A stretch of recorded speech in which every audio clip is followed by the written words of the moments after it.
ಹಳೆಯ ಚಿನ್ನದ ಒಡವೆನ ಅಧಿಕ ಬೆಲೆಗೆ ಮಾರಬೇಕೆ? ಅಂದ್ರೆ ಆಟಿಕಾಗೆ ಕಾಲ್ ಮಾಡಿ 8880 ಅಟ್ಟಿಕಾ ಗೋಲ್ಡ್ ಕಂಪನಿ. ದೆಹಲಿ ಅಂಗಳದಲ್ಲಿ ಸಂಪುಟ ಸರ್ಕಸ್ ಇನ್ನೂ ಕೂಡ ಮುಂದುವರಿತಾನೆ ಇದೆ. ಡಿಕೆಶಿ ಲಿಸ್ಟ್ ನಲ್ಲಿ ಯಾರು ಮಂತ್ರಿ, ಸಿದ್ದು ಪಟ್ಟಿಯಲ್ಲಿ ಯಾರಿಗೆ ಸ್ಥಾನ, ಡಿಕೆಶಿ ಸಂಪುಟ ಸೇರುವ ಹೊಸಬರು ಯಾರ್ಯಾರು, ಸಚಿವರಾಗಿ ಪ್ರಮಾಣ ವಚನ ಸ್ವೀಕರಿಸೋ ಎಂಎಲ್ಸಿಗಳು ಯಾರು, ಹಾಗಾದ್ರೆ ಎಲ್ಲೂ ಸಿಗದ ಎಕ್ಸ್ಕ್ಲೂಸಿವ್ ಪಟ್ಟಿ ನಿಮ್ಮ ಗ್ಯಾರಂಟಿ ನ್ಯೂಸ್ ನಲ್ಲಿ. ಸಿದ್ದರಾಮಯ್ಯನವರ ಪಟ್ಟಿಯಲ್ಲಿ ಯಾರ ಶಾಸಕರ ಅಥವಾ ಯಾವ್ಯಾವ ಶಾಸಕರ ಹೆಸರುಗಳಿದಾವೆ, ಜೊತೆಗೆ ಡಿ ಕೆ ಶಿವಕುಮಾರ್ ಅವರ ಪಟ್ಟಿಯಲ್ಲಿ ಯಾವ್ಯಾವ ಎಂಎಲ್ಎಗಳ ಹೆಸರುಗಳಿದಾವೆ, ಇವರುಗಳಲ್ಲಿ ಅಳೆದು ತೂಗಿ ಮಂತ್ರಿಗಳಾಗೋದು ಯಾರ್ಯಾರು, ಎಲ್ಲದರ ಬಗ್ಗೆಯೂ ಕೂಡ ನಿಮಗೆ ಮಾಹಿತಿಯನ್ನ ನೀಡ್ತಾ ಹೋಗ್ತೀವಿ. ಬಹಳ ಇಂಪಾರ್ಟೆಂಟ್, ಬಹಳಷ್ಟು ಕುತೂಹಲದ ಪ್ರಶ್ನೆ.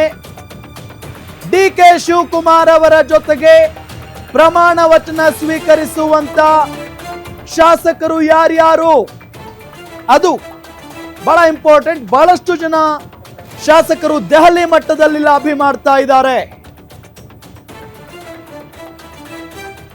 ಸಿದ್ದರಾಮಯ್ಯನವರು ಹೋಗಿದ್ದಾರೆ, ಡಿ ಕೆ ಶಿವಕುಮಾರ್ ಅವರು ಹೋಗಿದ್ದಾರೆ. ಅವರ ಜೊತೆಗೆ ಸಾಕಷ್ಟು ಜನ ಸಚಿವಾಕಾಂಕ್ಷಿಗಳು ಹೈಕಮಾಂಡ್ ನಾಯಕರನ್ನ ಭೇಟಿ ಮಾಡ್ತಾ ಇದ್ದಾರೆ. ದೆಹಲಿಯಲ್ಲಿದ್ದಾರೆ 50ಕ್ಕಿಂತ ಹೆಚ್ಚು ಶಾಸಕರು. ಸೊ ಹಾಗಾಗಿ ಸಿದ್ದರಾಮಯ್ಯನವರ ಪಟ್ಟಿಯಲ್ಲಿ ಯಾರ್ಯಾರು ಇದ್ದಾರೆ, ಡಿ ಕೆ ಶಿವಕುಮಾರ್ ಅವರ ಲಿಸ್ಟ್ ನಲ್ಲಿ ಯಾವ್ಯಾವ ಶಾಸಕರಿದ್ದಾರೆ, ಈ ಪೈಕಿ ಯಾರಿಗೆಲ್ಲ ಮಂತ್ರಿ ಸ್ಥಾನ ಸಿಗಬಹುದು, ಹಿರಿಯರು ಎಷ್ಟು ಜನ ಇದ್ದಾರೆ, ಯಂಗ್ ಲೀಡರ್ಸ್ ಎಷ್ಟು ಜನ ಇದ್ದಾರೆ, ಕಿರಿಯರು ಎಷ್ಟು ಜನ ಇದ್ದಾರೆ, ಎಲ್ಲದರ ಬಗ್ಗೆಯೂ ಕೂಡ ನಿಮಗೆ ಸಂಪೂರ್ಣವಾದಂತಹ ಮಾಹಿತಿಯನ್ನ ಕೊಡ್ತಾ ಹೋಗ್ತೀವಿ. ಬಹಳ ಪ್ರಮುಖವಾಗಿ ಡಿ ಕೆ ಶಿವಕುಮಾರ್ ಲಿಸ್ಟ್ ನಲ್ಲಿ ಮತ್ತು ಸಿದ್ದರಾಮಯ್ಯನವರ ಲಿಸ್ಟ್ ನಲ್ಲಿ ಹಿರಿಯರೆಷ್ಟಿದ್ದಾರೆ, ಹಿರಿಯರೆಷ್ಟಿದ್ದಾರೆ ಅನ್ನೋ ಪ್ರಶ್ನೆ ಅಂತೂ ಇದ್ದೇ ಇದೆ. ಸಚಿವ ಸಂಪುಟ ಫೈನಲ್ ಮಾಡೋದಕ್ಕೆ ಬ್ಯಾಕ್ ಟು ಬ್ಯಾಕ್ ಮೀಟಿಂಗ್ಗಳು ನಡೀತಾನೆ ಇದೆ. ಸಿದ್ದು ಡಿ ಕೆ ಇಬ್ಬರ ಲಿಸ್ಟ್ ನೋಡಿರುವಂತಹ ಹೈಕಮಾಂಡ್ ನಾಯಕರು ಸಿದ್ದರಾಮಯ್ಯನವರು ಮತ್ತು ಡಿ ಕೆ ಶಿವಕುಮಾರ್ ಅವರು ಏನ್ ತೆಗೆದುಕೊಂಡು ಹೋಗಿದಾರಲ್ಲ, ಆ ಲಿಸ್ಟ್ ಅನ್ನ ಹೈಕಮಾಂಡ್ ನಾಯಕರು ನೋಡಿದ್ದಾರೆ. ಸೋನಿಯಾ ಗಾಂಧಿ, ರಾಹುಲ್ ಗಾಂಧಿ ಜೊತೆ ಚರ್ಚೆ ಮಾಡಿದ್ದಾರೆ ಸಿದ್ದರಾಮಯ್ಯ ಮತ್ತು ಡಿ ಕೆ ಶಿವಕುಮಾರ್. ಕೆಲವೇ ಕ್ಷಣಗಳಲ್ಲಿ ಮಲ್ಲಿಕಾರ್ಜುನ ಖರ್ಗೆ ನಿವಾಸದಲ್ಲಿ ಮೆಗಾ ಮೀಟಿಂಗ್ ನಡೆಯುತ್ತೆ. ಸಂಜೆ 6 ಗಂಟೆಯ ಸಭೆಯಲ್ಲಿ ಸಚಿವರ ಲಿಸ್ಟ್ ಫೈನಲ್ ಮಾಡುವ ಸಾಧ್ಯತೆ ಇದೆ. ಸಚಿವರ ಪಟ್ಟಿ ಫೈನಲ್ ಮಾಡಿಕೊಂಡೇ ಬೆಂಗಳೂರಿಗೆ ಬರ್ತಾರೆ ಡಿ ಕೆ ಶಿವಕುಮಾರ್. ಫೈನಲ್ ಆಗಿಬಿಡಬೇಕು, ಮತ್ತೆ ಮತ್ತೆ ದೆಹಲಿಗೆ ಹೋಗೋದು ಸರಿ ಅನ್ಸಲ್ಲ. ನೂತನ ಮುಖ್ಯಮಂತ್ರಿಗಳು ಒಂದು ಹಠ ಹಿಡಿದ್ರೆ ಅದನ್ನ ಸಾಧಿಸದೆ ಬಿಡಲ್ಲ. ಸೊ ಹಂಗಾಗಿನೇ ಮತ್ತೆ ಮತ್ತೆ ಹೋಗೋದಕ್ಕಿಂತ ಈಗಲೇ ಬ್ಯಾಕ್ ಟು ಬ್ಯಾಕ್ ಮೀಟಿಂಗ್ ಮಾಡಿ ಈಗಲೇ ಸಿಗ್ತಾ ಇದ್ದಾರೆ ಹೈಕಮಾಂಡ್ ನಾಯಕರು. ಸಂಪೂರ್ಣವಾದಂತ ಪಟ್ಟಿಯನ್ನ ರೆಡಿ ಮಾಡ್ಕೊಂಡೇ ಬರೋಣ ಅಂತ ತೀರ್ಮಾನ ಮಾಡ್ದಂಗಿದೆ. ಸಿದ್ದು ಡಿ ಕೆ ಶಿ ಪಟ್ಟಿಯನ್ನ ಶಾರ್ಟ್ ಲಿಸ್ಟ್ ಮಾಡಿದ್ದಾರೆ ಹೈಕಮಾಂಡ್ನವರು. ಗ್ಯಾರಂಟಿ ನ್ಯೂಸ್ ನಲ್ಲಿ 2 ಲಿಸ್ಟ್ ನ ಸಚಿವರ ಕಂಪ್ಲೀಟ್ ಮಾಹಿತಿ ಇದೆ. 2 ಲಿಸ್ಟ್, ಆ ಲಿಸ್ಟ್ ನಲ್ಲಿ ಯಾವ್ಯಾವ ನಾಯಕರ ಹೆಸರುಗಳಿದಾವೆ ಅನ್ನೋದರ ಬಗ್ಗೆ ಕಂಪ್ಲೀಟ್ ಮಾಹಿತಿಯನ್ನ ನಿಮ್ಮ ಗ್ಯಾರಂಟಿ ನ್ಯೂಸ್ ನಿಮ್ಮ ಮುಂದೆ ಪ್ರಸ್ತುತಪಡಿಸುತ್ತೆ. ಬಹಳ ಪ್ರಮುಖವಾಗಿ ಇಬ್ಬರು ನಾಯಕರು ಘಟಾನುಘಟಿ ಶಾಸಕರ ಹೆಸರುಗಳನ್ನ ಅಲ್ಲಿ ಪಟ್ಟಿ ಮಾಡ್ಕೊಂಡು ಹೋಗಿದ್ದಾರೆ. 2 ಪಟ್ಟಿಯಲ್ಲಿ ಇರುವಂತಹ ಹೆಸರುಗಳು. ಹಾಗಾಗಿ ಅದನ್ನ ಶಾರ್ಟ್ ಲಿಸ್ಟ್ ಮಾಡಿ ಇವರಿವರು ಇರಬೇಕು ನಿಮ್ಮ ಸಂಪುಟದಲ್ಲಿ ಅಂತ ಹೇಳಿ ಹೈಕಮಾಂಡ್ ಹೇಳಿರುವಂತ ಲಿಸ್ಟ್ ನಿಮ್ಮ ಮುಂದೆ ಇಡುವಂತ ಪ್ರಯತ್ನವನ್ನ ಮಾಡ್ತೀವಿ. ಮೊದಲಿಗೆ ಸಿದ್ದರಾಮಯ್ಯ ಲಿಸ್ಟ್ ಯಾವ ರೀತಿ ಆಗಿದೆ ಅನ್ನೋದನ್ನ ನಿಮಗೆ ವಿತ್ ಫೋಟೋ ನಾವು ತೋರಿಸ್ತಾ ಹೋಗ್ತೀವಿ. ಸಿದ್ದರಾಮಯ್ಯನವರು ಯಾವ್ಯಾವ ಶಾಸಕರ ಹೆಸರುಗಳನ್ನ ತಮ್ಮ ಲಿಸ್ಟ್ ನಲ್ಲಿ ಇಟ್ಕೊಂಡಿದ್ದಾರೆ. ಒಂದು ಬಹಳ ಪ್ರಮುಖವಾಗಿ ಯಾರು, ಎಸ್ ಗಮನಿಸ್ತಾ ಇದ್ದೀವಿ, ಕೆಜೆ ಜಾರ್ಜ್ ಅವರು ಇದ್ದಾರೆ, ಸರ್ವಜ್ಞ ನಗರ ಶಾಸಕರು. ಸ್ಲೋ ಆಗಿ ಹೋಗ್ಲಿ, ಆರಾಮಾಗಿ ನೋಡಿ. ಯತೀಂದ್ರ ಸಿದ್ದರಾಮಯ್ಯನವರು ಇದ್ದಾರೆ, MLC, ಸಿದ್ದರಾಮಯ್ಯನವರ ಪುತ್ರ, ಅವರ ಹೆಸರು ಕೂಡ ಸಿದ್ದರಾಮಯ್ಯನವರ ಲಿಸ್ಟ್ ನಲ್ಲಿ ಇದೆ. ಅದಾದ ನಂತರ ಕೃಷ್ಣ ಬೈರೇಗೌಡರು ಇದ್ದಾರೆ, ಬ್ಯಾಟರಾಯನಪುರ ಕ್ಷೇತ್ರದ ಶಾಸಕರು, ಜೊತೆಗೆ ಅನುಭವಿ ರಾಜಕಾರಣಿ, ಅನುಭವ ಇರುವಂತ ನಾಯಕ. ಅದಾದ ನಂತರ ಡಾಕ್ಟರ್ ಜಿ ಪರಮೇಶ್ವರ್, ಕೊರಟಗೆರೆ ಶಾಸಕರು, ಒಂದು ಬಾರಿ DCM ಆಗಿದ್ದಾರೆ, ಗೃಹ ಸಚಿವರಾಗಿ ಕಾರ್ಯವನ್ನ ನಿರ್ವಹಿಸಿದಂತ ಅನುಭವ ಇದೆ. ಹಾಗಾಗಿ ಅವರ ಹೆಸರು ಕೂಡ ಸಿದ್ದರಾಮಯ್ಯನವರ ಲಿಸ್ಟ್ ನಲ್ಲಿದೆ. ಇನ್ನು KJ ಜಾರ್ಜ್ ಅವರು ಇದ್ದಾರೆ, ಸರ್ವಜ್ಞ ನಗರ ಶಾಸಕರು ಮಹದೇವಪ್ಪನವರಿದ್ದಾರೆ. ಟಿ ನರಸೀಪುರ ಮಹದೇವಪ್ಪ ಅಂತ ಬಂದ್ರೆ ಅದು ಸಿದ್ದರಾಮಯ್ಯನವರ ಅಪ್ಪಟ ಅಥವಾ ಆಪ್ತರಲ್ಲಿ ಬಹಳಷ್ಟು ಗುರುತಿಸಿಕೊಂಡಿರುವಂತ ನಾಯಕ. ಇನ್ನು ಸಚಿವ ಸತೀಶ್ ಜಾರಕಿಹೊಳಿ ಅವರನ್ನ ಸಚಿವರು ಅಂತಾನೆ ಕರಿತಾ ಇದೀವಿ. ಯಾಕೆ ಅಂತ ಅಂದ್ರೆ ಸಿದ್ದರಾಮಯ್ಯನವರ ಲಿಸ್ಟ್ ನಲ್ಲಿ ಅವರು ಬಹಳ ಪ್ರಮುಖರು. ಸೊ ಹಾಗಾಗಿ ಸತೀಶ್ ಜಾರಕಿಹೊಳಿ ಅವರು ಕೂಡ ಇದ್ದಾರೆ ಸಿದ್ದರಾಮಯ್ಯನವರ ಲಿಸ್ಟ್ ನಲ್ಲಿ. ಅದಾದ ನಂತರ ಘಟಾನುಘಟಿ ನಾಯಕರುಗಳಿದ್ದಾರೆ. ನಾವೀಗಾಗಲೇ ಹೇಳಿದಾಗೆ KJ George, Mahadevappa, Satish Jarkiholi. So ಇಷ್ಟು ಪ್ರಮುಖರ ಹೆಸರು ಸಿದ್ದರಾಮಯ್ಯನವರ ಲಿಸ್ಟ್ ನಲ್ಲಿ ಇರೋದು. ಅದಾದ ನಂತರ MB ಪಾಟೀಲ್ ಇದ್ದಾರೆ, ಬಬಲೇಶ್ವರ ಕ್ಷೇತ್ರದ ಶಾಸಕರು. ಎಂ ಕೃಷ್ಣಪ್ಪ ಅವರಿದ್ದಾರೆ, ವಿಜಯನಗರದ ಕ್ಷೇತ್ರದ ಶಾಸಕರು. ಅದಾದ ನಂತರ ಭೈರತಿ ಸುರೇಶ್ ಅವರು ಕೂಡ ಸಿದ್ದರಾಮಯ್ಯನವರ ಬಂಟ, ಸಿದ್ದರಾಮಯ್ಯನವರ ಜೊತೆಗೆ ಯಾವಾಗ್ಲೂ ಕೂಡ ಗುರುತಿಸಿಕೊಳ್ತಾರೆ. ಸೊ ಆ ನಿಟ್ಟಿನಲ್ಲಿ ಇವ್ರ ಹೆಸರಿದೆ. ಜೊತೆಗೆ ಈಶ್ವರ್ ಖಂಡ್ರೆ, ಬಹಳ ಪ್ರಮುಖವಾಗಿ ಈಶ್ವರ್ ಖಂಡ್ರೆ ಅವರ ಹೆಸರು ಇದೆ. ಇನ್ನು ಪುಟ್ಟರಂಗ ಶೆಟ್ಟಿ ಅವರು ಚಾಮರಾಜನಗರ.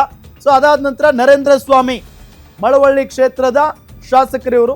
ಸೊ ಈ ಮೂವರ ಹೆಸರು ಬಹಳ ಪ್ರಮುಖವಾಗಿ ಕೇಳಿ ಬರ್ತಾ ಇರೋದು, ಇವರು ಸಚಿವ ಸಂಪುಟದಲ್ಲಿ ಇರ್ತಾರೆ ಅಂತ ಹೇಳಿ. ಸೊ ಅದಾದ ನಂತರ RV ದೇಶಪಾಂಡೆ ಅವರು ಇದ್ದಾರೆ, ಹಳಿಯಾಳ ಕ್ಷೇತ್ರದ ಶಾಸಕರು ಇವರು, ಹಿರಿಯ ನಾಯಕರು ಕೂಡ ಇದ್ದಾರೆ. ಸೊ ಆ ನಿಟ್ಟಿನಲ್ಲಿ ಇವರಿಗೆ ಈ ಬಾರಿ ಅವಕಾಶ ಸಿಗುವಂತ ಸಾಧ್ಯತೆ ಬಹಳ ದಟ್ಟವಾಗಿ ಕಾಣಿಸ್ತಾ ಇರೋದು. ಅದಾದ ನಂತರ MR ಸೀತಾರಾಮ್ ಅವರಿದ್ದಾರೆ, MLC ಇವರು. ಸೊ ಆ ನಿಟ್ಟಿನಲ್ಲಿ ಇವರು ಕೂಡ ಸಚಿವಾಕಾಂಕ್ಷಿ ಆಗಿರೋದು. ಜೊತೆಗೆ ಅಶೋಕ್ ಪಟ್ಟಣ್ ರಾಮದುರ್ಗ ವಿಧಾನಸಭಾ ಕ್ಷೇತ್ರದ ಶಾಸಕರು. ಸೊ ಆ ನಿಟ್ಟಿನಲ್ಲಿ ಅವರ ಹೆಸರು ಕೂಡ ಬಹಳ ಮುನ್ನೆಲೆಗೆ ಬಂದಿರೋದು. ಜೊತೆಗೆ ಅಶೋಕ್ ಪಟ್ಟಣ್ ಅವರು ಅವರ ಒಂದು ಗುಂಪನ್ನ ಕರ್ಕೊಂಡು ದೆಹಲಿ ಮಟ್ಟದಲ್ಲಿ ಹೋಗಿ ಲಾಬಿ ಮಾಡಿರೋದನ್ನು ಕೂಡ ನಾವು ಗಮನಿಸಿದ್ದೀವಿ. ಇದರ ಜೊತೆಗೆ ಗಣೇಶ್ ಹುಕ್ಕೇರಿ ಅವರ ಹೆಸರು ಕೂಡ ಕೇಳಿ ಬರ್ತಾ ಇದೆ. ಚಿಕ್ಕೋಡಿ ವಿಧಾನಸಭಾ ಕ್ಷೇತ್ರದ ಶಾಸಕರು ಇವರು, ಯುವ ನಾಯಕ ಕೂಡ ಹೌದು ಗಣೇಶ್ ಹುಕ್ಕೇರಿ. ಇವರಿಗೆ ಸಿಕ್ಕರೂ ಕೂಡ ಆಶ್ಚರ್ಯ ಪಡಬೇಕಾಗಿಲ್ಲ. ಅದಾದ ನಂತರ ಅಪ್ಪಾಜಿ ನಾಡಗೌಡ ಮುದ್ದೇಬಿಹಾಳದ ಶಾಸಕರು. ಸಿದ್ದರಾಮಯ್ಯನವರ ಲಿಸ್ಟ್ ನಲ್ಲಿರುವಂತಹ ಶಾಸಕರ ಪಟ್ಟಿಯನ್ನ ನಿಮ್ಗೆ ತೋರಿಸ್ತಾ ಇದೀವಿ ನಾವು. ಇನ್ನು ಶಿವರಾಜ್ ತಂಗಡಗಿ ಇವರು ಸಿದ್ದರಾಮಯ್ಯನವರ ಲಿಸ್ಟ್ ನಲ್ಲಿದ್ದಾರೆ. ಜೊತೆಗೆ ಸಿದ್ದರಾಮಯ್ಯನವರು ಮುಖ್ಯಮಂತ್ರಿ ಆಗಿದ್ದಂತಹ ಸಂದರ್ಭದಲ್ಲಿ ಸಚಿವರಾಗಿಯೂ ಕೂಡ ಕೆಲಸವನ್ನ ಮಾಡಿರುವಂತ ಅನುಭವ ಹೊಂದಿದ್ದಾರೆ ಶಿವರಾಜ್ ತಂಗಡಗಿ. ಸೊ ಆ ನಿಟ್ಟಿನಲ್ಲಿ ಈ ಬಾರಿಯೂ ಕೂಡ ಶಿವರಾಜ್ ತಂಗಡಗಿ ಅವರಿಗೆ ಮಂತ್ರಿ ಸ್ಥಾನ ಕೊಡಬೇಕು ಅನ್ನೋ ನಿಟ್ಟಿನಲ್ಲಿ ಸಿದ್ದರಾಮಯ್ಯನವರು ಹೇಳ್ತಾ ಇದ್ದಾರೆ. ಅವರ ಪಟ್ಟಿಯಲ್ಲಿರುವಂತ ಇಷ್ಟು ಜನ ನಾಯಕರ ಹೆಸರುಗಳನ್ನ ವಿತ್ ಫೋಟೋವನ್ನ ನಿಮ್ಗೆ ತೋರಿಸಿದ್ದೀವಿ. ಬಹಳ ಪ್ರಮುಖವಾಗಿ ಬಸವರಾಜ ರಾಯರೆಡ್ಡಿ ಅವರು ಕೂಡ ಇದ್ದಾರೆ ಈ ಲಿಸ್ಟ್ ನಲ್ಲಿ. ಸಿದ್ದರಾಮಯ್ಯನವರ ಲಿಸ್ಟ್ ನಲ್ಲಿ ಬಸವರಾಜ ರಾಯರೆಡ್ಡಿ ಇದ್ದಾರೆ, ಯತೀಂದ್ರ ಸಿದ್ದರಾಮಯ್ಯನವರು ಇದ್ದಾರೆ, ಕೃಷ್ಣ ಬೈರೇಗೌಡರು ಇದ್ದಾರೆ. ಈ ಮೂವರು ಮಂತ್ರಿ ಆಗೋದ್ರಲ್ಲಿ ಅನುಮಾನನೇ ಇಲ್ಲ ಅಂತ ಹೇಳಲಾಗ್ತಾ ಇದೆ. ಇಷ್ಟು ದಿನಗಳ ಕಾಲ ಸಿದ್ದರಾಮಯ್ಯನವರು ಮುಖ್ಯಮಂತ್ರಿ ಆಗಿದ್ದಂತಹ ಸಂದರ್ಭದಲ್ಲಿ ಬಸವರಾಜ ರಾಯರೆಡ್ಡಿ ಅವರು ಅವರ ಜೊತೆಗೇನೆ ಇರ್ತಾ ಇದ್ರು. ಎಲ್ಲ ಆಗು ಹೋಗುಗಳ ವಿಚಾರಕ್ಕೆ ಸಂಬಂಧಪಟ್ಟಂತೆ ಸಲಹೆ ಸೂಚನೆಗಳನ್ನ ನೀಡ್ತಾ ಬರ್ತಾ ಇದ್ರು. ಆ ನಿಟ್ಟಿನಲ್ಲಿ ಅವರು ಕೂಡ ಮಂತ್ರಿ ಆಕಾಂಕ್ಷಿ ಆಗಿದ್ದಾರೆ, ಸಚಿವಾಕಾಂಕ್ಷಿ ಆಗಿದ್ದಾರೆ. ಆ ನಿಟ್ಟಿನಲ್ಲಿ ಸಿದ್ದರಾಮಯ್ಯನವ್ರ ಮೇಲೆ ಒತ್ತಡ ಹಾಕಿರೋದು.